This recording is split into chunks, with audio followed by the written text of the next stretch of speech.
volumenya tetap digedekan, treble-nya. Nah, ini volumenya segini, treble-nya turunin setingkat, treble.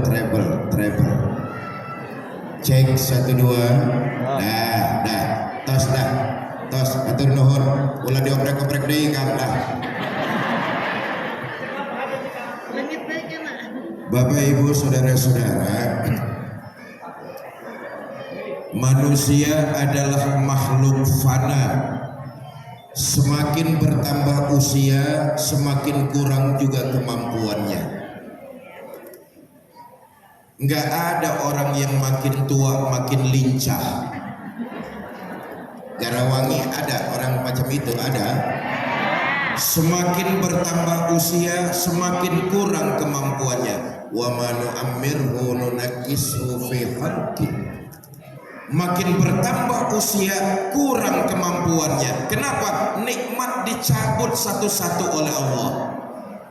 Makin tambah umur, pandangan pun jadi lamur. Betul apa tidak? Kulit sedikit-sedikit udah kendur. Gigi pamit satu-satu mundur. Itu artinya sudah dekat liar. Yang pasti Allah menciptakan manusia sesuai dengan ukuran dan ada batasannya. Sama seperti barang, batasan ada pada bobotnya, jarak batasan ada pada jauhnya, kerja ada batasan pensiunnya, dan kita hidup di alam dunia ada batasan kematian kita. Saudara, mati bukan selesai kehidupan, justru mati dimulainya babak baru kehidupan yang abadi. Ada akhirat sesudah dunia, ada hidup sesudah mati. Karena itu pantas Imam Qurtubi ngingetin kita tuh, yang namanya mati itu terpisahnya ruh dengan jasad. Kita lihat nih, Bapak Ibu saudara-saudara, Allah ciptakan kita itu dari 2 komponen. Ada yang disebut ruh, ada yang disebut jasad. Betul atau tidak? Jasad kita ini tanpa ruh nggak akan ada gunanya. Dihormati, disanjung, dipuja, ditemani kita, itu karena di dalam diri kita ada ruhnya. Kalau di dalam jasad kita nggak ada ruhnya, orang nggak akan mau ada yang nemani kita. Bu, bayangkan yang duduk di sebelah ibu itu kalau nggak ada ruhnya mau berdampingan? Betul apa tidak? Jasad ini asalnya dari tanah, maka akan kembali dia kepada tanah. Tapi ruh, pusat kesadaran jiwa, sumbernya dari Allah, dia kekal, maka dia akan kembali kepada Allah Subhanahu wa ta'ala. Pantas kalau Imam Qurtubi mengatakan mati itu terpisahnya ruh dari jasad. Jasad kembali kepada tanah, ruh kembali kepada Allah, dan itu kekal. Apa yang mesti kita lakukan mumpung kita masih diberikan kesempatan hidup? Ini saja yang mau saya sampaikan. Mudah-mudahan pidato saya di Garawangi selesai dalam waktu 5 menit ini. Sampai jam berapa pidato di situ? 3 jam. Udah nggak bayar, nawar lagi 3 jam. Bapak Ibu saudara-saudara, nah tadi saya katakan kita akan sampai pada batas akhir dari kehidupan kita di alam dunia. Maaf, orang Garawangi ada yang hidup terus-terusan, ada apa tidak? Hampura, nih yang hadir nih calon-calon jenazah semua ini. Betul? Saudara, mati itu nggak kenal tua, nggak kenal muda. Mati itu nggak lihat pejabat, nggak lihat rakyat. Mati itu nggak kenal ulama, nggak kenal orang awam. Kalau sudah sampai pada batas akhir dari kehidupannya, semua kita akan mengalami apa yang disebut mati. Terpisahnya ruh dengan jasad. Bapak-bapak yang di sebelah kanan saya nih, ini pasti bakal mati apa tidak? Mati. Ketua DKM bakal mati apa tidak? Mati. Ibu-ibu yang di depan saya ini bakal mati apa tidak? Mati. RT bakal mati apa tidak? Mati. Saya yang lagi duduk di sini bakal mati apa tidak? Nanti dulu. Setting.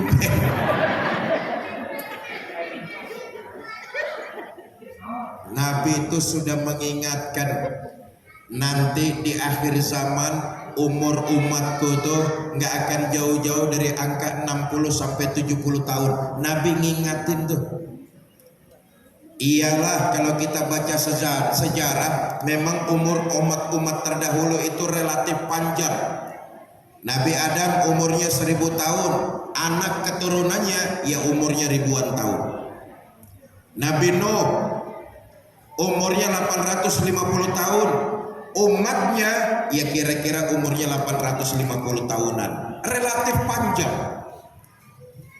Tapi Nabi kita Muhammad Sallallahu Alaihi Wasallam, beliau sudah mengingatkan kepada kita, umur umatku nanti di akhir zaman. Sekarang kita sudah masuk nih, angkanya nggak lebih dari 60 sampai 70 tahun. Hoi, hoi, hoi. Bahkan kalau kita mau berkaca dari kehidupan baginda Nabi Muhammad Sallallahu Alaihi Wasallam, beliau itu wafatnya umur cuma 63 tahun. Betul apa tidak? Nabi itu wafat umur 63 tahun.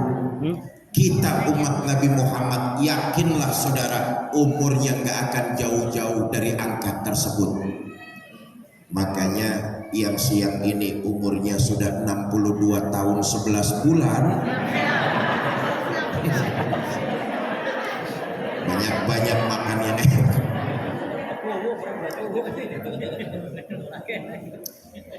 Nah, apa yang harus kita persiapkan Bapak Ibu saudara-saudara? Tentu tingkatkan kualitas ibadah kita yang landasannya ilmu. Tadi DKM sudah memberikan informasi Masjid Jami Al-Ikhlas ini marak dengan kegiatan-kegiatan pengajian. Ada yang malam Jumat, ada yang hari Jumat, ada yang mingguan, ada yang bulanan, ada yang gabungan. Betul atau tidak? Inilah tempat kita menimba, menempa, membekali diri dengan berbagai macam ilmu agama. Supaya apa? Landasan ibadah kita jelas berdasarkan ilmu. Sebab kalau landasan ibadah kita ilmu, insya Allah ibadah kita makin mendekati sempurna. Kalau makin mendekati sempurna, insya Allah diterima Allah. Karena itu jangan jauh-jauh dari majelis-majelis ilmu, tempat kita menimba, membekali diri, dan hidup kita jangan sampai jauh-jauh dari para ulama. Hidup jangan jauh dari ulama. Sebab tempat kita bertanya, tempat kita menggali ilmu adalah ulama. Saya pesan Bapak Ibu saudara-saudara, khususnya masyarakat Garawanginya, hadirlah di majelis-majelis taklim. Carilah guru sebanyak-banyaknya untuk menuntut ilmu agar ibadah kita mendekati sempurna. Tapi saya titip pesan, Bu, Cari guru sebanyak-banyaknya, tapi harus jelas, teliti silsilah guru-gurunya.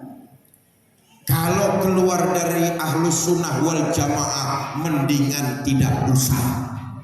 Jelas ini? Jelas ini? Sebab sekarang ini banyak aliran-aliran yang mengatasnamakan Islam, tapi ajarannya menggerogoti dan menghancurkan akidah Islam. Awas nih. Beberapa tahun lalu tuh di Jakarta ada aliran namanya aliran Salamullah. Namanya Salamullah. Aliran ini dibawa oleh seorang wanita bernama Lia Aminuddin. Mula-mula Lia Aminuddin ngaku dirinya sebagai nabi. Kemudian bikin kerajaan namanya Kerajaan Eden. Ditangkap polisi, ngakunya malaikat Jibril. Wah, luar biasa.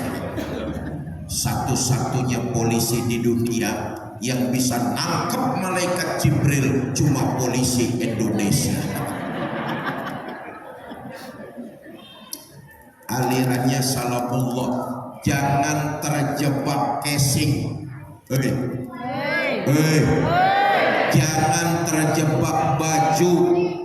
Saya ini pakai baju koko bukan berarti saya lebih alim dari saudara. Enggak, jangan terjebak casing, jangan terjebak bungkusan. Saya pakai baju koko macam ini nih, apa salah dan dosa saya lebih dikit dari ibu dan bapak? Enggak. Boleh jadi saya lebih bodoh, boleh jadi saya lebih parah dari ibu dan bapak. Karena itu jangan terjebak casing. Jelas? Alirannya Salamullah tuh, namanya Salamullah, tapi ajarannya menghancurkan akidah Ahlus Sunnah wal Jamaah. Dari Jakarta pergi kita ke ujung pulau Jawa, Jawa Timur bagian timur. Di Jawa Timur tuh ada kiai gaul, namanya Kiai Roy. Kiai Roy pernah mengeluarkan fatwa untuk menambah kehusuan ibadah sholat boleh pakai bahasa masing-masing. Nauzubillah min. Nih masjid tercinta kita, Masjid Al-Islah. Dengan adanya akses tol yang melewati sini, banyak masyarakat yang berhenti ikut sholat di sini. Betul atau tidak di masjid kita? Bayangkan kalau sholatnya boleh pakai bahasa masing-masing. Rameh masjid kita ini. Yang transit orang dari Jakarta, sholat berjamaah, jadi imam takbir pakai bahasa Betawi. Tuhan yang gede banget, parah. Ikut orang Jawa sholat berjamaah jadi makmum, takbir pakai bahasa Jawa. Gusti Allah kang gede temen. Terakhir masuk saudara kita dari Ambon, ikut sholat berjamaah, takbir lagi pakai bahasa Ambon. Tuhan saya nggak ada lawan. Rameh masjid kita, betul apa tidak?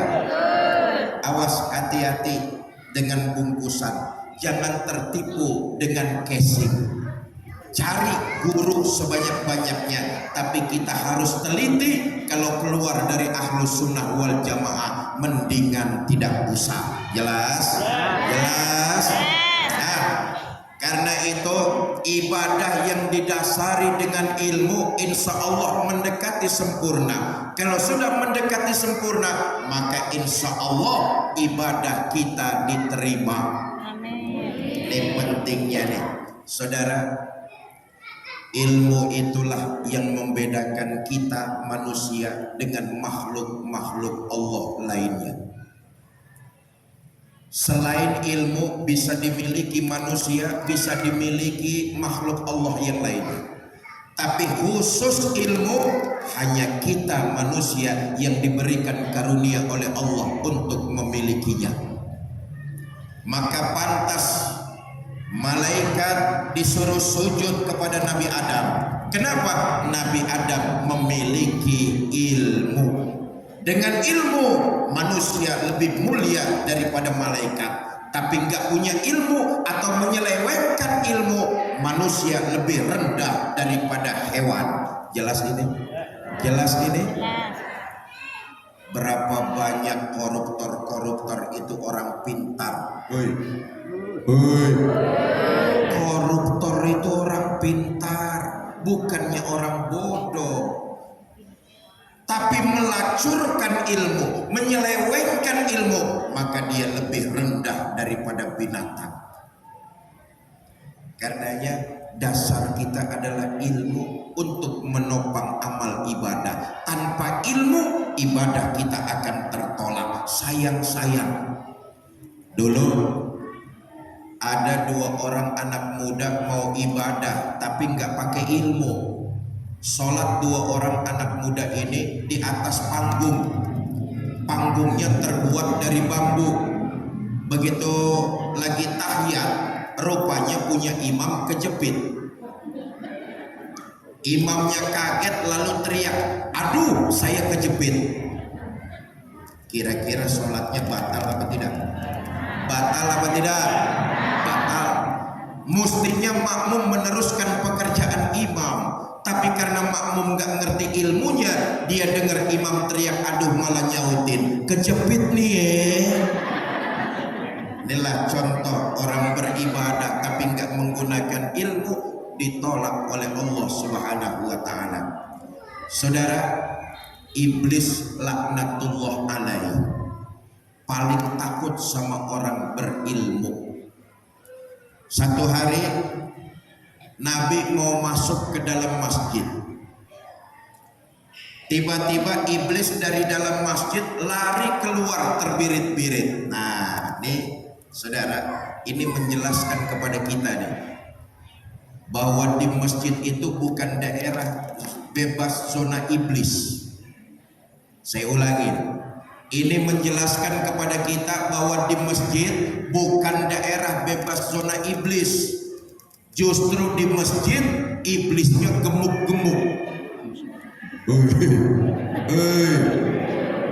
Riwayat yang saya sampaikan ini, Nabi mau masuk, iblis keluar dari dalam masjid, lari terbirit-birit. Dipanggil sama baginda Nabi, "Kang, kadio." Udah dengerin aja lah, Kang Iblis. Kata Nabi, "Iblis, kamu kenapa lari dari dalam masjid terbirit-birit?" Kata iblis, "Ya Rasulullah, tadi waktu di dalam masjid saya mau godain orang yang lagi sholat. Terus saya lihat di pojokan masjid ada yang lagi tidur, saya takut setengah mati." Kata Nabi, "Kamu nih aneh iblis, ama yang lagi sholat berani, tapi ama yang lagi tidur takut setengah mati." Ya Rasulullah, yang lagi ibadah sholat itu si orang bodoh. Ibadahnya landasannya bukan ilmu. Kalau saya bisikin hatinya, sholatnya nggak khusyuk. Kalau dia sudah nggak khusyuk, nggak ada nilainya apa-apa di sisi Allah. Tapi yang lagi tidur itu tuh ya Rasul, itu orang alim. Kalau dia sampai bangun ngajarin yang sholat tentang tata caranya yang baik dan benar, selamanya saya nggak akan bisa goda orang itu lagi. Ini menandakan bahwa amalan ibadah yang kita kerjakan landasannya harus dengan ilmu. Jelas? Satu. Yang kedua, menyambut dan mengisi tahun baru Hijriah. Ini kita di awal bulan Muharram, tahun baru. Betul apa tidak? Semangat ibadah harus tetap kita tingkatkan. Yang kedua, saya ingin mengajak tebarkan nilai-nilai kebaikan. Perlu diingat, kebaikan yang dilakukan oleh seorang muslim sekecil apapun itu, kalau landasannya mencari keridhaan Allah, ini dicatat sebagai sebuah ibadah dan mudah-mudahan nilainya berlipat ganda di sisi Allah Subhanahu wa ta'ala. Bapak Ibu datang ke sini nih, mudah-mudahan ini dicatat sebagai sebuah kebaikan. Amin. bernilai ibadah dan berlipat ganda pahalanya di sisi Allah. Betul atau tidak? Ini mudah-mudahan dicatat sebuah kebaikan dan ibadah. Karena itu, kalau kita menyadari seorang muslim sekecil apapun perbuatan baik yang kita kerjakan masuk kategori ibadah, maka perbuatan baik mulai hari ini dan seterusnya jangan pernah kita pilih kasih dan pandang bulu. Maaf, kita nih kalau mau berbuat baik sering pilih-pilih dan pandang bulu. Kalau mau berbuat baik sering pilih-pilih, yang enak yang banyak bulunya. Siapa? Monyet. Ngapain saya bantuin kamu? Kamu bukan keluarga saya. Ngapain saya tolongin kamu? Kemarin kamu nggak nyoblos saya. Betul apa tidak? Kita nih kalau mau berbuat baik sering pilih kasih dan pandang bulu, padahal kita tahu perbuatan baik yang kita lakukan sekecil apapun landasannya mencari ridho Allah, itu amal ibadah yang akan kita bawa ke dalam kubur. Nah, di awal tadi saya katakan tuh, nih kita semua calon-calon penghuni kubur. Perbuatan yang kita lakukan di alam dunia itulah yang akan menemani kita di dalam kubur. Saudara, semua kita pasti akan sampai pada batas dari kehidupan, yaitu kematian. Nanti begitu waktu itu sudah datang, jasad kita terbujur kaku, dinaikkan jasad kita oleh orang ke dalam kendaraan yang paling serem, namanya keranda jenazah. Siapa yang naik pasti mati. Kata Nabi, yang nganterin jenazah kita, yang ngusung jasad kita cuma 3: ahluhu wa maluhu wa amaluhu. Keluarga, harta, amal perbuatan kita. Yang baik dan yang buruk itulah yang nganterin kita ke kuburan. Tapi sayang yang 2 pulang. Siapa yang pulang? Ahluhu wa maluhu, keluarga dan harta pulang. Harta yang kita cari siang malam pagi sore, rumah megah, mobil mewah, uang berlimpah di bank maupun di rumah, hektaran sawah hanya akan kita tinggalkan. Boleh jadi itu akan jadi rebutan ahli waris kita saja. Betul apa tidak? Keluarga hari itu ternyata gak seorang pun yang mau nemanin kita di dalam kubur.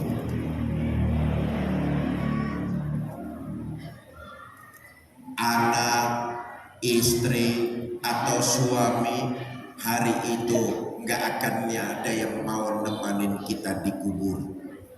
Pak, Pak, Pak.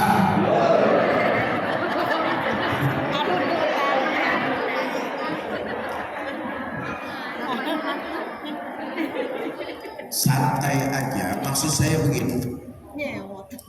Setakut-takutnya kita akan kematian, toh kita pasti bakalan mati juga. Betul apa tidak? Seberani-beraninya kita menghadapi kematian, kalau waktunya belum datang tetap juga kita nggak mati. Betul apa tidak? Saya ulangi kalimat ini. Setakut-takutnya kita akan kematian, dia pasti akan datang. Tapi seberani-beraninya kita menghadapi kematian, kalau belum saatnya bakalan nggak mati juga. Betul atau tidak? Kalau bapak-bapak mati duluan, jangan mengharap istri mau nemani masuk ke dalam. Paling istri cuma sampai di tepian lahat kita, berlinang air mata sambil berkata, "Kang, sampai sini saja saya mengantar, mudah-mudahan akang betah di dalam, nggak usah naik-naik lagi, Kang." Tak seorang pun istri yang mau menemani kita di dalam kubur. Betul atau tidak? Bu, Bu, kalau ibu-ibu yang mati duluan, jangan mengharap suami mau nemani masuk ke dalam. Apa suami nggak sedih ditinggal mati istri? Ibu jangan salah sangka. Kami ini para suami kalau ditinggal mati istri tentulah kami bersedih. Kenapa? Istri buat kami belahan jiwa, pelipur lara.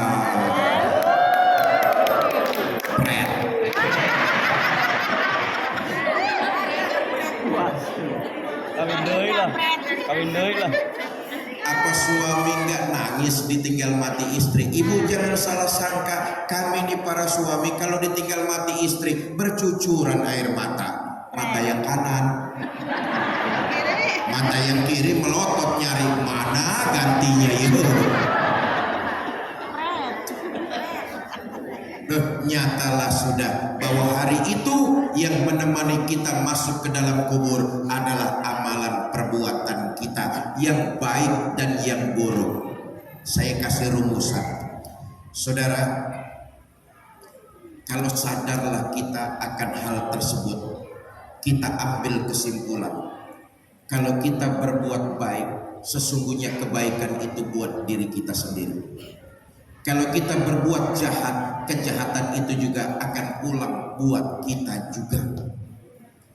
Bapak ibu berbuat baik sama orang lain, boleh jadi orang itu menerima perbuatan baik yang bapak ibu lakukan, tapi hakikatnya bapak ibu sedang berbuat baik bagi diri sendiri.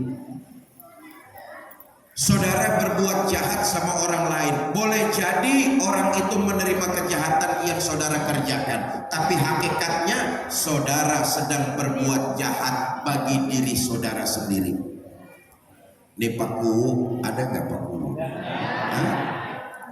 Pak Ku, contoh nih, tuh Pak Ku, nanti selesai pengajian saya diamplopin 5 juta sama Pak Ku.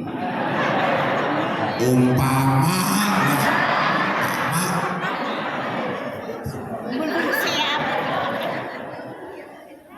kelihatannya Pak Ku berbuat baik sama saya, betul apa tidak?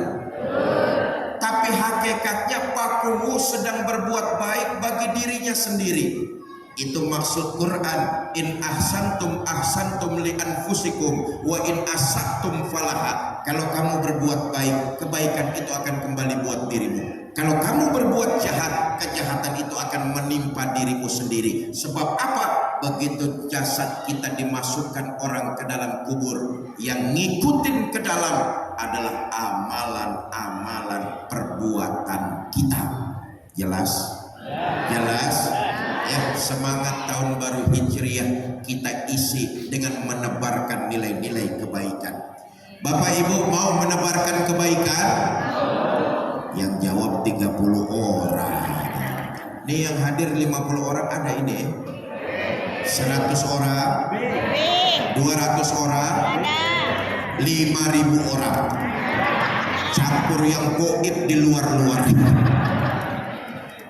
Saudara-saudara mau menebarkan kebaikan, mau meningkatkan kualitas ibadah, saya tes. Mau bersama dengan saya ikut sedekah? Bawa uang berapa? 5.000. Masuk kebun binatang saja tiketnya 15.000. Itu lihat monyet, lihat Fikri Zainuddin MZ 5.000. Mahalan lihat monyet ketimbang saya. Kita tahulah sedekah itu kan yang penting ikhlasnya, betul apa tidak? Sebab itu jadi lentera, pelita, cahaya alam kubur kita. Kata Nabi itu, amalan sedekah yang kita lakukan itu jadi cahaya di dalam kubur buat kita tuh. Ustadz, saya sedekah 1 juta Ustadz. Cahayanya terang, lampu neon. Ustadz, saya sedekah 100.000 Ustadz, patromak. Ustadz, saya ikut sedekah 10.000 Ustadz, lilin. Ustadz, kurang 5.000 Ustadz, pentol tol korek. Bapak Ibu saudara-saudara, saya ngajak ibu bapak bersama saya untuk kita mulai mengisi tahun baru Hijriah, menebarkan nilai-nilai kebaikan, diawali dengan sedekah. Mana petugas sudah siap? Mana petugas kotak amal sudah siap? Dimulai dari saya dulu sini. Kiai Gawas tolong dibantu, diiringi dengan pembacaan sholawat. Sambil kita bersedekah berinfak, kita sama-sama baca sholawat. Sallallahu alaihi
syafaat dari baginda sallallahu alaihi wasallam. Amin ya rabbal alamin. Allahumma sholli wa sallim wa barik alaihi. Bapak Ibu, maaf tanpa maksud menggurui, ini khusus amalan sedekah. Kalau ibu bapak mulai saat ini dan seterusnya mau melakukan amalan sedekah tanpa mengurangi pahala kita, niatkan pahala sedekah itu kirim buat keluarga tercinta yang sudah meninggal dunia. Itu akan sampai, hakul yakin akan sampai kepada mereka dan mereka senangnya luar biasa. Mudah-mudahan dengan wasilah pahala sedekah tersebut Allah bukakan pintu rahmat mereka, keluarga kita, kuburnya Allah jadikan raudhah min riyadil jannah. Hakul yakin tanpa mengurangi pahala kita, pahala itu akan sampai buat keluarga tercinta yang sudah meninggal dunia. Mereka senangnya bukan main. Disadur dalam kitab As'adur Rafiq, sarah dari kitab Sulamut Taufik, orang yang mengirimkan pahala sedekah kepada orang yang sudah wafat sampai kepada mereka.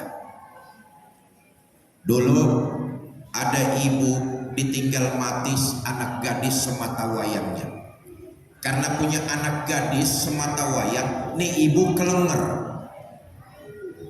Siang terbayang, malam terkenang, makan gak enak, tidur juga gak nyenyak. Ya kita maklumlah, punya anak gadis cuma satu, ditinggal mati, kelenger. Satu hari ini ibu datang ke seorang ulama arif dan bijaksana, Imam Hasan Al-Basri. Tuan Imam, saya punya anak gadis cuma satu, belum lama meninggal dunia. Saya kangen pengen ketemu anak gadis saya. Tuan Imam berikan saya amalan, apa yang harus saya kerjakan? Kata Imam Hasan Al-Basri, Ibu nanti malam selesai sholat isya, sholat sunnah 4 rakaat, baca sholawat sampai ibu tertidur.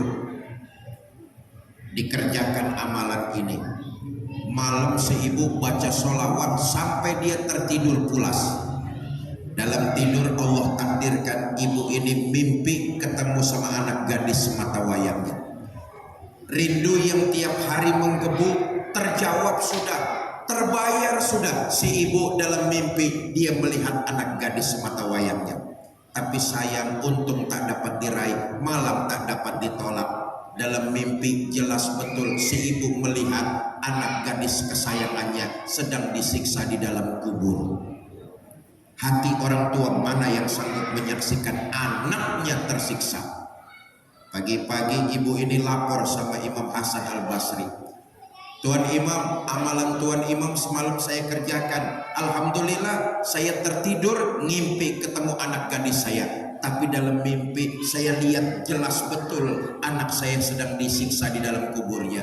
Tuan Imam, berikan saya amalan. Apa yang harus saya kerjakan? Minimal mengurangi siksa kubur anak gadis saya. Kata Imam Hasan Al-Basri, ibu sedekah saja sesuai dengan kemampuan. Punya tenaga, punya ilmu, punya makanan, punya uang, sedekah sesuai kemampuan. Pahala sedekahnya kirim buat anak gadis ibu yang sudah meninggal dunia. Pulang nih ibu, hari berganti datang minggu, minggu pergi berganti dengan bulan. Si ibu nggak datang-datang lagi ke rumah Imam Hasan Al-Basri. Satu malam Imam Hasan Al-Basri tertidur. Dalam tidur beliau mimpi melihat gadis cantik berdiri di depan gedung megah dan mewah, pakai mahkota berlapiskan emas, bertahtakan berlian intan mutiara. Kagum Imam Hasan Al-Basri. Gadis cantik itu datang mendekat dan bertanya, Tuan Imam kenal sama saya? Kata Imam Hasan Al-Basri, saya nggak kenal. Tuan Imam, beberapa hari lalu datang seorang ibu minta amalan. Tuan Imam berikan amalan sedekah. Ketahuilah Tuan Imam, itu ibu saya. Satu hari ibu saya melakukan sedekah sepotong roti, pahalanya dikirimkan buat saya. Alhamdulillah, sedekah itu jadi wasilah terbukanya pintu rahmat Allah. Saya terbebas dari siksa kubur. Akhirat bukan khurafat, alam kubur bukan tahayul. Di situ ada nikmat, ada azab. Sebelum sampai ke alam mahsyar, di alam kubur kita sudah bisa merasakan itu semua.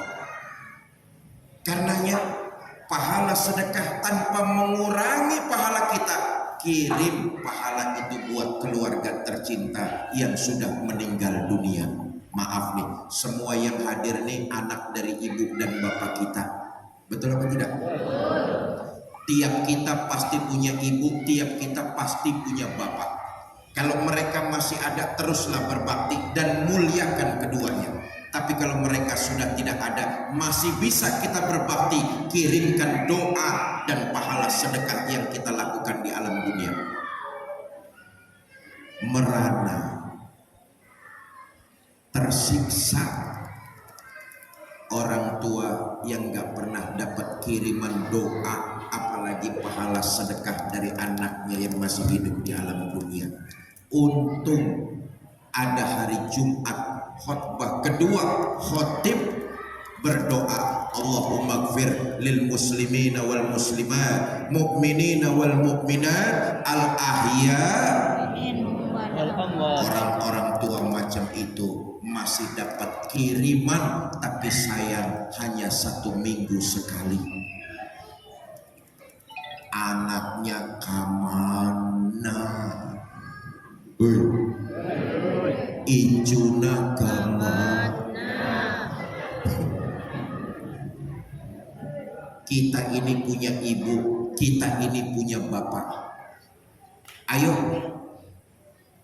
ingat-ingatlah, bapak kita itu jadi palang terdepan, garda terdepan untuk melindungi kita anak-anaknya. Gak kenal waktu siang malam pagi sore, bapak kita bertarung nyawa mencari rezeki. Bapak kita di mana-mana rela lapar walaupun membawa bungkusan makanan ke dalam rumah hanya untuk mengenyangkan isi perut kita anak-anaknya. Padahal bapak kita di luar rumah setengah mati nahan rasa lapar. Tapi demi kita anak-anaknya bapak melakukan hal yang seperti itu. Pengorbanannya luar biasa. Ibu kita saat melahirkan kita pilihannya cuma dua, kalau nggak hidup mati. Cucuran keringat, untayan air mata, genangan darah, sakit tak terhingga, emak lahirkan kita. Pedih, perih, sakit luar biasa, antara hidup dan mati, emak lahirkan kita. Dengan kasih sayang dan air susunya emak besarkan kita. Boleh jadi kita belum sempat membalas jasa. Andai kata dunia dan isinya kita persembahkan untuk membalas jasa, tak akan pernah terbalas jasa orang tua. Boleh jadi kita belum sempat membahagiakan emak bapak kita keburu meninggal. Masih ada cara, doakan mereka dan kirimkan pahala sedekah yang kita lakukan. Mudah-mudahan ini jadi wasilah terbukanya pintu rahmat Allah. Keluarga kita kuburnya Allah jadikan rodo min riyadil jannah. Nah Bapak Ibu saudara-saudara, ini hari saya ketiga safari dakwah di Majalengka. Kemarin itu terus ke Subang, semalam di Bandung, lalu hari ini balik lagi ke Sumedang, ke Majalengka, Garawangi, terus nanti ba'da zuhur masih di Majalengka sampai asar, malamnya balik lagi ke Bandung ke sorean. Dari Bandung saya harus kembali ke Jakarta karena besok pagi pesawat jam 8 saya harus terbang ke Banyuwangi, Jawa Timur. Doakan biar saya sehat, biar saya kuat. Wasilah silaturahmi kita di Masjid Jami Al-Islah terselenggara karena berkat kerjasama DKM, panitia, tokoh masyarakat, dan Yayasan Bunyanun Marsus. Yayasan ini dipimpin oleh Kiai Haji Gaus Abdul Hamid. Beliau sebagai pengasuh dari pondok pesantren Bunyanun Marsus. Pesantren ini adanya di Ujung Berung, Kabupaten Bandung. Berdiri dari tahun 2017. Programnya di antara program yang diusung oleh pesantren Bunyanun Marsus mencetak 1 juta penghafal Al-Quran. Makin banyak orang yang menghafal, makin banyak orang yang menjalankan ajaran Quran, insya Allah makin cepat negeri kita diberkahi. Dan mudah-mudahan tahun-tahun depan anak-anak kita salah satu di antara mereka yang jadi penghafal Al-Quran. Program 1 juta penghafal Al-Quran ini adalah program mulia, agung, dan luar biasa. Perlu dukungan, bantuan, dan doa dari kita semua agar di Indonesia tercetak 1 juta penghafal Al-Quran. Ulama-ulama alim, mufasir alim, mereka boleh jadi kita memohon kepada Allah, salah satu di antara mereka adalah anak-anak kita. Karena itu nanti akan disampaikan langsung oleh Kiai Haji Gaus Abdul Hamid, sekaligus program tentang 1 juta penghafal Al-Quran. Nanti beliau akan sampaikan program itu, mengajak kepada kita semua jamaah Masjid Jami Al-Islah untuk ikut berpartisipasi dalam rangka penggalangan donasi program 1 juta penghafal Al-Quran. Kepada Ustaz Kiai Haji Gaus Abdul Hamid, waktu dan tempat saya persilakan.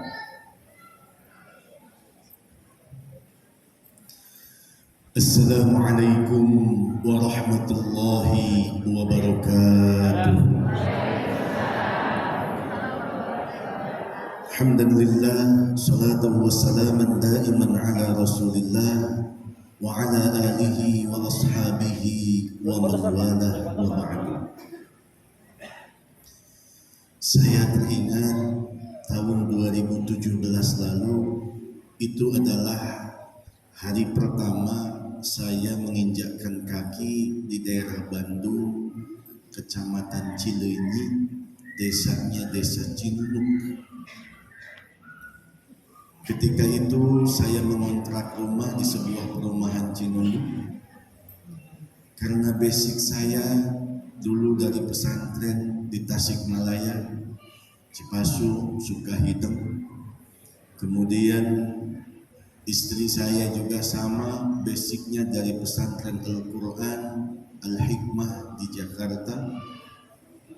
Kami ketika itu mukim di sebuah pemukiman masyarakat yang rata-rata di situ adalah para pegawai. Lalu di antara ibu-ibu parubaya datang kepada kami, mereka yang sudah purna tugas pensiun, dulu mungkin tidak sempat belajar. Mereka datang kepada kami, Ustaz, tolong ajari kami baca Quran. Saya masih ingat ada ibu-ibu usia 60, bahkan usia 70, usia 50 tahun juga ada, datang kepada kami minta diajari baca Quran. Ada yang dari nol, ada yang pengen lebih benar bacaannya, ada yang sudah bagus dan dia ingin tahfizul Quran di usia tua. Dari mulai satu orang bertambah menjadi 3 orang, bertambah jadi 5 orang, sampai pada akhirnya rumah kami yang kecil menjadi penuh oleh orang-orang ibu-ibu yang mau belajar Al-Quran.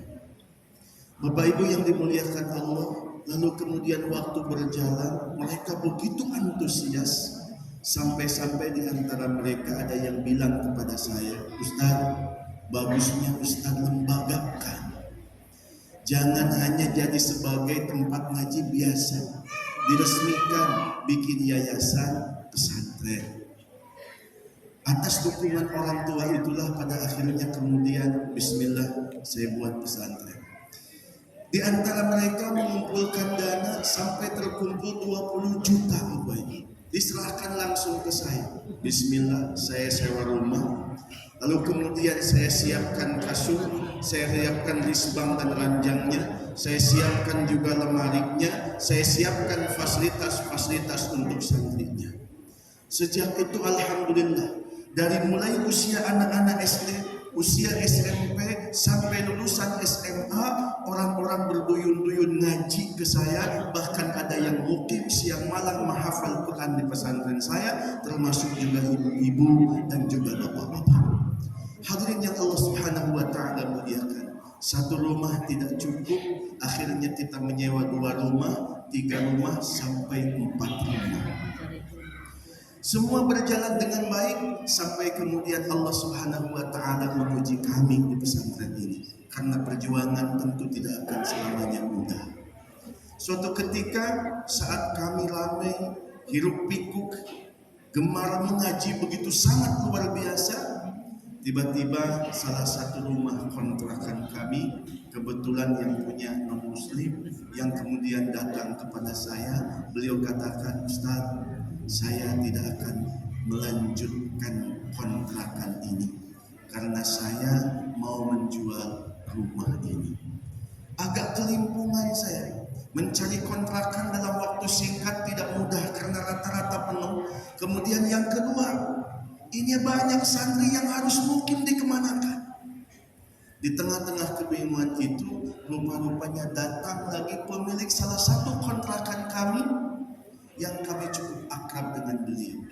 Beliau datang kepada saya, apa kata beliau, Ustaz, memang Ustaz kontrak di rumah saya belum habis, masih 7 bulan sisanya. Tapi mohon maaf Ustaz, saya akan ambil rumah ini dan saya akan kembalikan sisa dana kontrakannya buat Ustaz. Karena saya rumah lama sudah dijual dan akan menempati rumah ini. Asal asalnya satu rumah masalahnya jadi 2 rumah, makin rumit. Ini banyak anak orang yang diamanahkan ke saya, harus ditaungi, harus dikasih makan, bisa tidur dengan enak, bisa belajar dengan tentram, bisa qada hajat. Sekarang sudah tidak bisa. Masya Allah, luar biasa pusing. Sampai mereka harus bolak-balik ke masjid untuk qada hajat dan lain sebagainya, yang cukup merepotkan masyarakat ketika itu. Di tengah-tengah kebingungan dan kebimbangan, Bapak Ibu, Masya Allah, inna ma'al usri yusra. Ternyata Masya Allah, ada seorang hamba Allah datang dari Buah Batu, datang ke saya. Saya nggak kenal beliau, itu dihubungkan oleh teman saya karena beliau tahu masalah saya. Sampai kemudian ada orang yang nggak kenal datang saya, beliau bilang, Ustaz, yuk main ke daerah Ujung Berung ke atas. Dari Ujung Berung, dari alun-alun itu sekitar 7 kilo. Saya punya tanah di sana. Yuk lihat Ustaz. Kalau seandainya Ustaz cocok, saya akan wakafkan tanah ini untuk dijadikan pesantren. Allahu Akbar.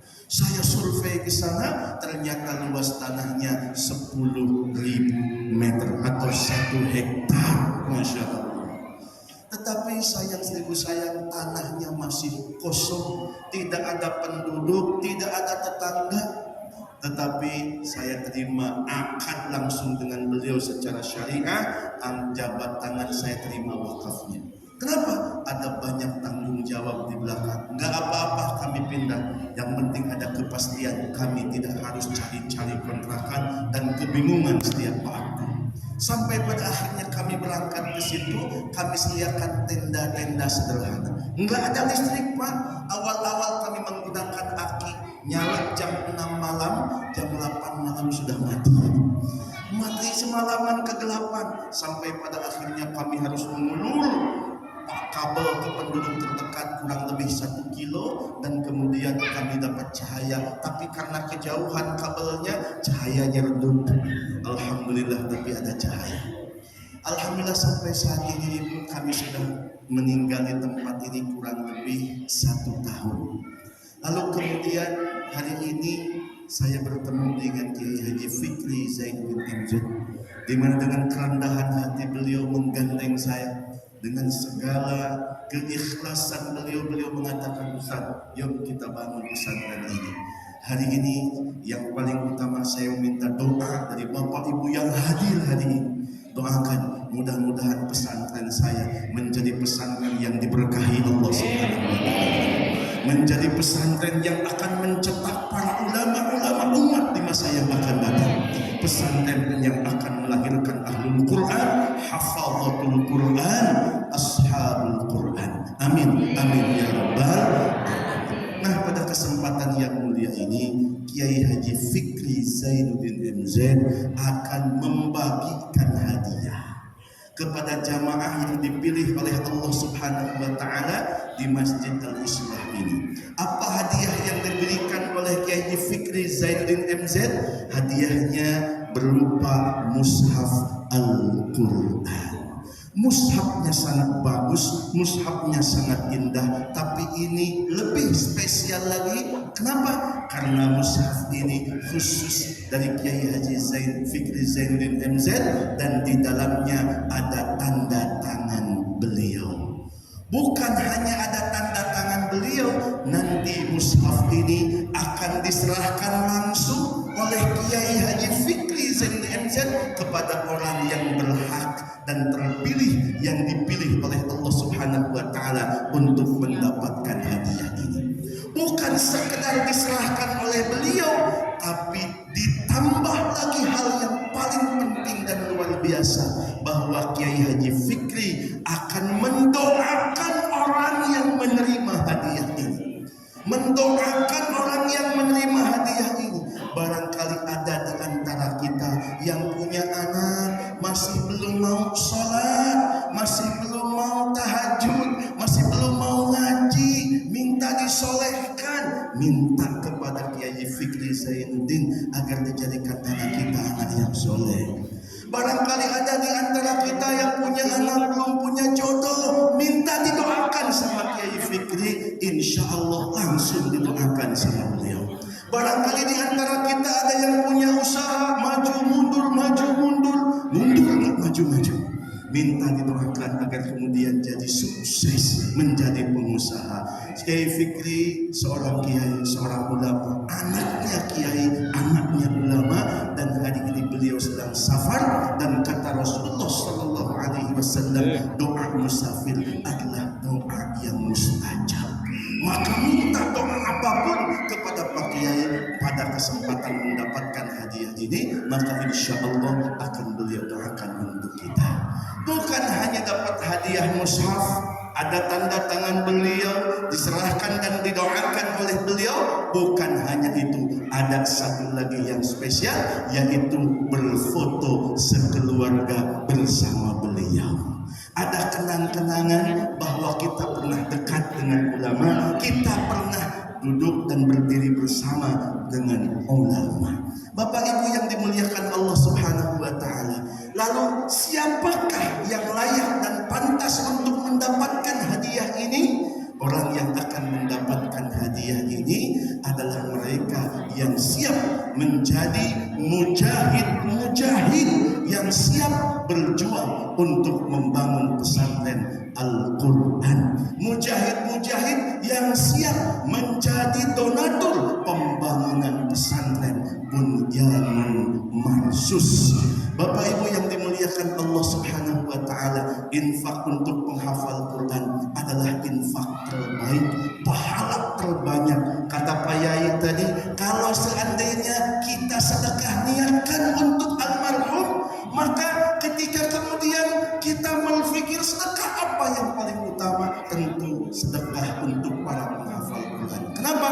Rasulullah Sallallahu Alaihi Wasallam bersabda, "Man qara'a harfan min kitabillah falahu bihi hasanah wal hasanatu bi 'ashri amsalihah." Barang siapa yang membaca Al-Quran satu huruf saja, satu kebaikan dilipat gandakan 10. Jadi satu hurufnya 10 kali lipat. Sampai kemudian Rasul mengatakan, la aqulu alif lam mim harfun. Aku tidak mengatakan alif lam mim satu huruf, tapi alifnya satu huruf, lamnya satu huruf, mimnya satu huruf. Kami di pesantren, santri setiap hari harus menghafal 2 halaman. Satu halaman berapa jumlah hurufnya? Rata-rata 500 huruf. Kalau seandainya membaca satu halaman berarti 5.000 pahala.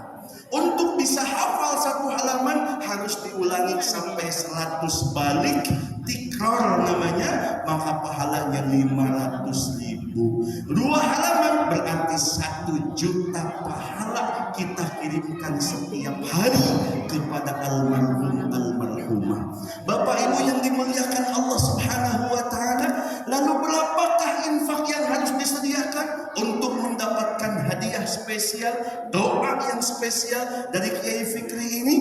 Hanya 1 juta rupiah saja.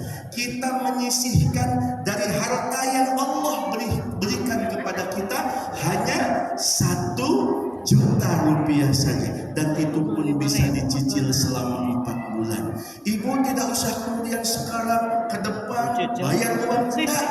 Cukup niat saja dulu. Saya ingin berjuang untuk Al-Quran, untuk agama. Dengan nominal 1 juta rupiah bisa dibayar 4 bulan ke depan, bisa dicicil. Kalau ada rezekinya hari ini, alhamdulillah. Tetapi mohon maaf, jumlah hadiahnya dibatasi. Kami mencari 20 orang mujahid pembebas dan pembela Al-Quran.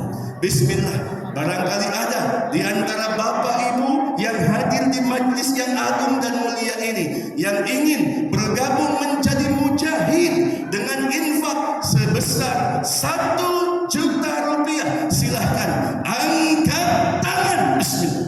Allahu Akbar. 1 orang. Ada lagi? Barangkali ada lagi? Saya berharap masih ada. Subhanallah. Saya ingin dari tempat ini ada 20 orang hadiah spesial dari Kiai Fikri Zainuddin MZ. Bismillah, tidak usah ragu lagi. Ada lagi yang ingin niat infak 1 juta bisa dicicil selama 4 bulan ke depan. Siapa di antara Bapak Ibu yang Allahu Akbar? Bapak Allahu Akbar, 2 orang, Masya Allah. Silahkan Pak ke depan depan langsung 3 orang. Yang keempat, saya berharap masih ada lagi. Allahu Akbar di belakang 4 orang, luar biasa. Ibu silakan ke depan. Barangkali masih ada lagi, dan saya yakin masih ada lagi yang masih bimbang, yang masih ragu. Tinggal yakinkan.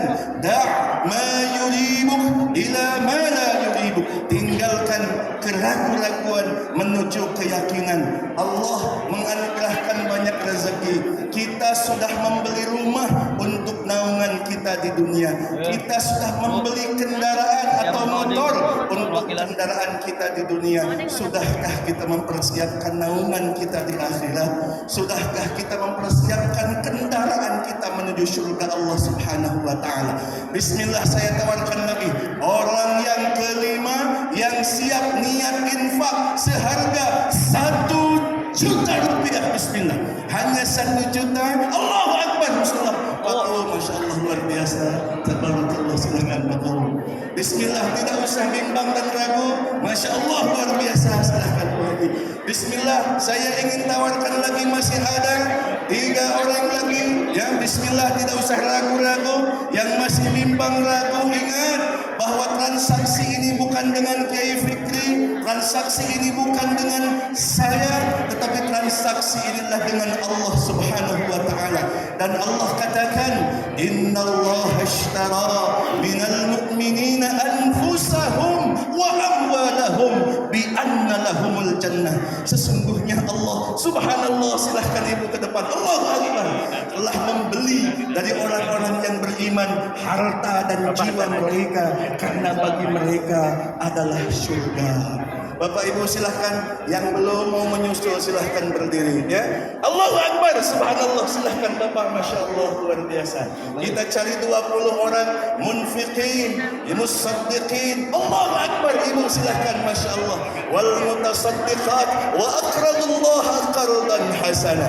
Insya Allah semakin bertambah. Ada lagi bapak-bapak barangkali yang masih bimbang, yang masih ragu, tinggal Allahu Akbar, Masya Allah, hanya silahkan Allahu Akbar. Insya Allah sekali lagi ini jadi amal soleh. Ikhlaskan hati kita. Silahkan Bu, berbaris saja di sana, berbaris saja. Allahu Akbar, Ibu di belakang, Masya Allah. Tidak usah ragu, sekali lagi ini adalah peluang kebaikan. Jangan sampai hari ini kita mau tapi tidak mengurungkan niat, nanti kita menyesal. Allahu Akbar. Saat sakaratul maut datang, seperti apa yang Allah firmankan di Quran surat Al-Munafiqun, di mana Allah menceritakan orang yang sudah sakaratul maut, yang kemudian Allah ceritakan, Rabbi laula akhartani ila ajalin qarib fa asaddaqa wa akum minas salihin. Duhai Tuhanku, andaikan Engkau tambahkan usiaku sebentar saja, maka aku akan bersedekah dan aku akan termasuk orang-orang yang berbuat baik. Tetapi kata Allah di ayat berikutnya, wa la yu'akhirallahu nafsan idza jaa ajalha. Allah tidak akan menambahkan usia, tidak akan memundurkan waktu kita, tidak akan apabila sudah ada datang ajalnya. Tetapi yang ada tinggallah penyesalan gara-gara sewaktu kita mampu, sewaktu kita bisa, kita tidak melakukannya. Mumpung hari ini ada kesempatan, yuk bismillah, Allah akan mudahkan rezekinya. Oh Bapak Ibu yang dimuliakan Allah, orang yang sedekah itu doanya mustajab. Salah satu doa yang paling baik adalah doa dengan wasilah amal saleh. Hadis sahih Bukhari menceritakan tentang 3 orang yang masuk gua, lalu kemudian pintu gua tertutup oleh batu, mereka tidak bisa keluar. Mereka sudah berikhtiar maksimal, segala daya, segala upaya mereka lakukan untuk keluar, tapi hasilnya nol. Sampai pada akhirnya mereka mengatakan, sungguh kita tidak akan bisa keluar kecuali kita harus berdoa dengan wasilah amal soleh. Maka 3-tiganya berdoa. Yang satu pernah berbuat baik kepada orang tua, yang satu pernah membantu karyawannya yang kabur, yang ketiga yang pernah menghindarkan diri dari dosa dan maksiat perbuatan zina. Andaikan Engkau menerima perbuatan kami ini ya Allah, maka tolong bukakan pintu gua. Apa yang terjadi? Seketika pintu kedua itu pun terbuka. Andaikan kita berdoa langsung tanpa wasilah itu bagus, tapi banyak mawani'nya, banyak penghalangnya. Di antara penghalangnya adalah makanan haram, pakaian haram, tempat sholat yang haram, itu menghalangi terijabahnya doa. Tapi andaikan kita berdoa dengan amal soleh itu tanpa mawani'. Bagi ibu yang sedekah, maka katakan kepada Allah, duhai Allah, hari ini saya sedekah di jalan-Mu untuk mencetak 1 juta penghafal Al-Quran, untuk membangun pesantren Al-Quran. Jika Engkau menerima amalku ini ya Allah, tolong karuniakan kepada saya hajat saya ini. Sampaikan itu kepada Allah, maka Allah akan mengijabah doa-doa kita. Amin ya rabbal alamin. Yuk kita sama-sama sambil salawat. Yang mau nyusul ke depan Bu ya, hanya 1 juta. Itu pun bisa dicicil selama 4 bulan. Ringan sekali. Nyicil motor kita mampu, nyicil mobil kita mampu, masa untuk nyicil akhirat kita mampu? Kita tidak mampu. Yuk kita salawat syifa, biar kita sama-sama disembuhkan sakitnya oleh Allah Subhanahu wa taala. Mudah-mudahan urusan-urusan yang sulit dimudahkan Allah Subhanahu wa taala. Mudah-mudahan kesempitan-kesempitan kita dilapangkan Allah Subhanahu wa taala. Allahumma salli ala sayyidina Muhammadin tibbil qulubi wa dawaiha wa afiyatil abdani wa shifaiha wa nuril absari wa diyaiha wa ala alihi wa sahbihi wa sallim. Allahumma salli ala sayyidina Muhammadin tibbil qulubi wa dawaiha wa afiyatil abdani wa shifaiha wa nuril absari wa diyaiha wa ala alihi wa sahbihi wa sallim. Bapak Ibu, di 5 menit terakhir saya berikan nominal yang lebih terukur.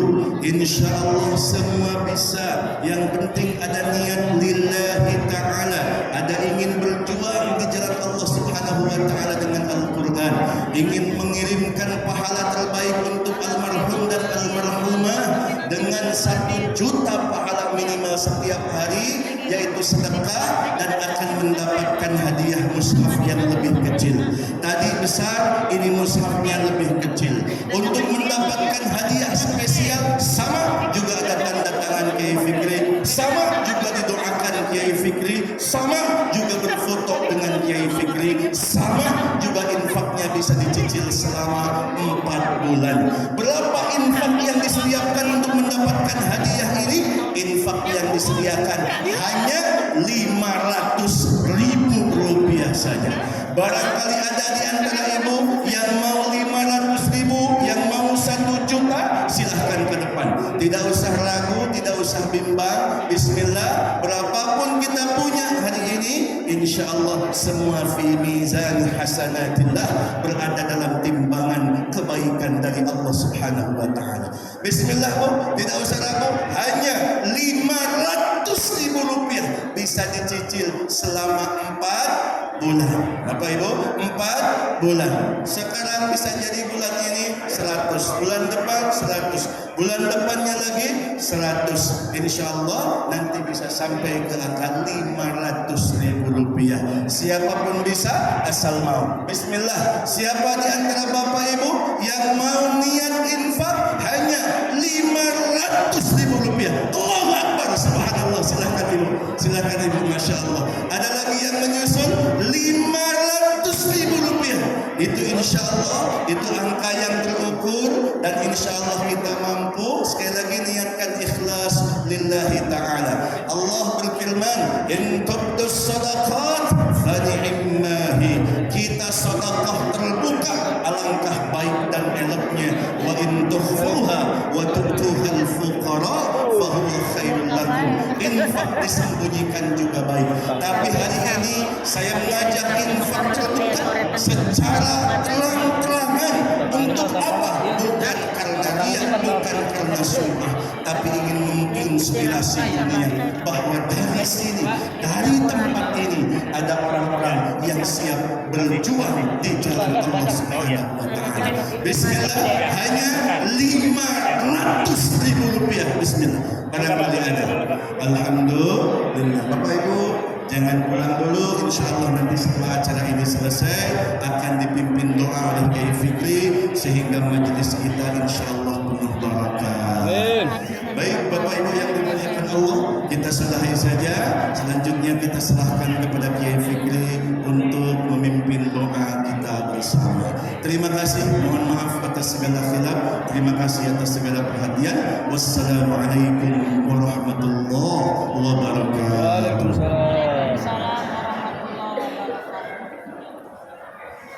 Bapak Ibu, banyak keluarga kita ikut berdonasi, infak dan sedekah. Mari sama-sama kita bacakan Fatihah. Pahala sedekah yang mereka lakukan pagi ini, pertama, pahalanya dikirim buat keluarga tercinta yang sudah meninggal dunia. Mudah-mudahan dengan pahala sedekah yang dikirim, Allah jadikan kubur mereka raudhah min riyadil jannah. Yang kedua, pahala sedekah itu juga diniatkan buat penjagaan keluarga.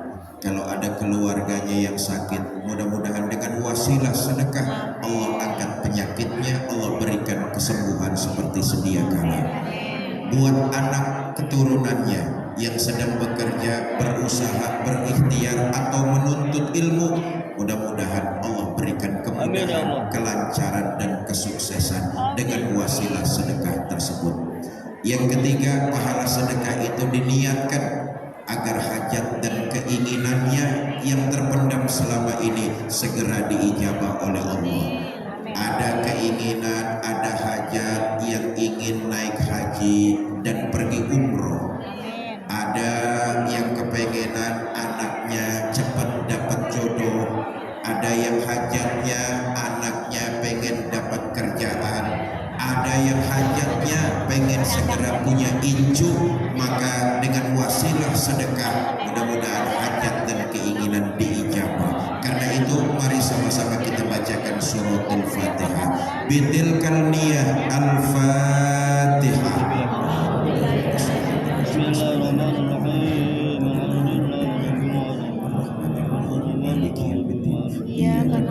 إياك نعبد وإياك نستعين صراط المستقيم صراط الذين أنعمت عليهم غير المغضوب عليهم ولا الضالين. Fatihah yang kedua buat kita semua. Mudah-mudahan yang hadir pagi ini di Masjid Al-Islah dipanjangkan umur dan taat kepada Allah, diberikan rumah tangga sakinah mawaddah dan rahmah, dikaruniakan keturunan soleh dan soleha, diwafatkan semua kita dalam kondisi husnul khatimah. Fatihah. Bismillahirrahmanirrahim. Alhamdulillahi rabbil alamin arrahmanir rahim maliki yaumiddin. Iyyaka na'budu wa iyyaka nasta'in. Astaghfirullahaladzim. Allahumma salli wa sallim wa barik ala sayyidina Muhammad wa ala alihi wa sahbihi ajma'in. Allahumma arhamna fa innaka khairur rahimin. Allahumma ansurna fa innaka khairun nasirin. Allahumma ighfir lana fa innaka khairul ghafirin. Allahumma iftah lana fa innaka khairul fatihin. Allahumma rzuqna fa innaka khairur raziqin bi rahmatika ya arhamar rahimin. Allahumma ighfir lahum warhamhum wa'afihim wa'fu anhum waj'alil jannata maswahum wa akrim nuzulahum wa wasi' madkhalahum wa nawwir quburahum bi rahmatika ya arhamar rahimin. Allahumma bi hurmatin habibika sayyidina Muhammadin sallallahu alaihi wasallam la tu'azzibhum la tu'azzibhum la tu'azzibhum. Rabbi ighfir lana wa liwalidayna warhamhuma kama rabbayana shaghira wa li jami'il muslimina wal muslimat wal mu'minina wal mu'minat al ahya'i minhum wal amwat. Rabbana atina fid dunya hasanah wa fil akhirati hasanah wa qina azabannar. Sallallahu ala sayyidina Muhammad wa ala alihi wa sahbihi wa sallam wa akhir da'wana anil hamdulillahi rabbil alamin. Ini saja yang dapat saya sampaikan, mudah-mudahan ada manfaat, lebih kurang saya mohon maaf. Wallahul muwaffiq ila aqwamit thoriq. Assalamualaikum warahmatullahi wabarakatuh. Waalaikumsalam warahmatullahi wabarakatuh. Terima kasih kami aturkan kepada yang telah memberikan selamat rohani untuk kita semua pada acara Safari Dakwah Jabar Bahagia dengan Islam. Untuk itu mari kita tutup acara dengan bacaan kifarah majlis subhanallah wa bihamdihi subhanakallahumma wa bihamdika asyhadu an la ilaha illa anta astaghfiruka wa atubu ilaik. Assalamualaikum warahmatullahi taala wabarakatuh. Para semuanya satu acara konsul di aturkan kalau tim Safari Dakwah Sukodos.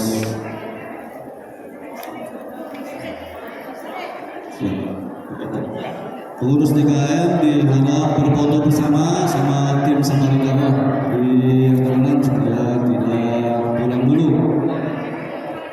Jaga DKM sederhana Sukodos DKM 2 UI agak dipoto sama tim Safari Dakwah.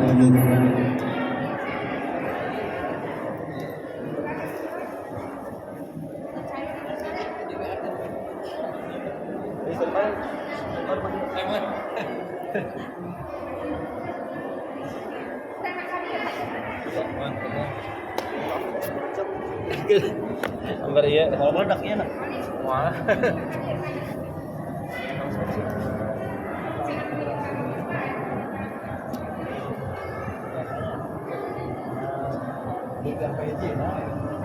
Yang ke di WA kan. Saya nomor ini. Tapi nama kan nama. Saya 20 ya. 20 lebih lah.